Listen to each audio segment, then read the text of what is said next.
آج ہم بات کرنے جا رہے ہیں امریکہ کی تاریخ کی سب سے شاندار اور سنسنی خیز مالیاتی دھوکہ دہی کی کہانی، بیکر اسٹیٹ اسکینڈل کی۔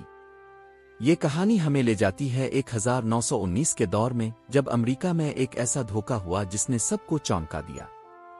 اس اسکینڈل کا ماسٹر مائنڈ تھا کلارنس اوزبارون، جو اس وقت وال اسٹریٹ جرنل کے مشہور پبلشر تھے۔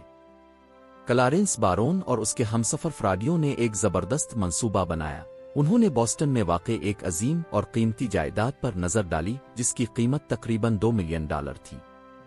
بارون نے سوچا کہ اس جائیداد کا استعمال کرتے ہوئے وہ ایک شاندار مالیاتی دھوکہ کر سکتا ہے۔ بارون اور اس کے ساتھیوں نے اپنے مالیاتی اثر و رسوخ کا بھرپور فائدہ اٹھایا اور میساچوسیٹس ڈیولپمنٹ کمپنی کے اسٹاک کو فروغ دینے میں کامیاب رہے۔ جلد ہی یہ کمپنی وال اسٹریٹ پر سب کی زبان پر تھی۔ شیئرز کی بڑی مانگ تھی اور سرمایہ کار اس موقع سے فائدہ اٹھانے کے لیے بے تاب تھے۔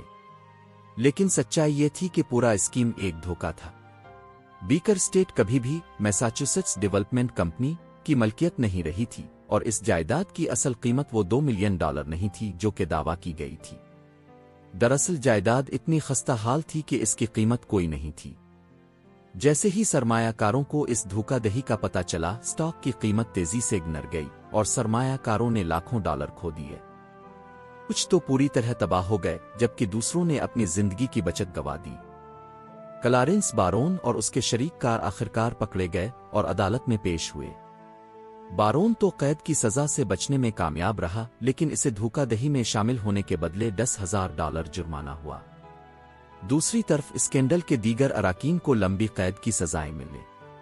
بیکر اسٹیٹ اسکینڈل مالیاتی دھوکہ دہی کی ایک کلاسک مثال ہے جو بے وقوف سرمایہ کاروں کے اعتماد پر منحصر تھی۔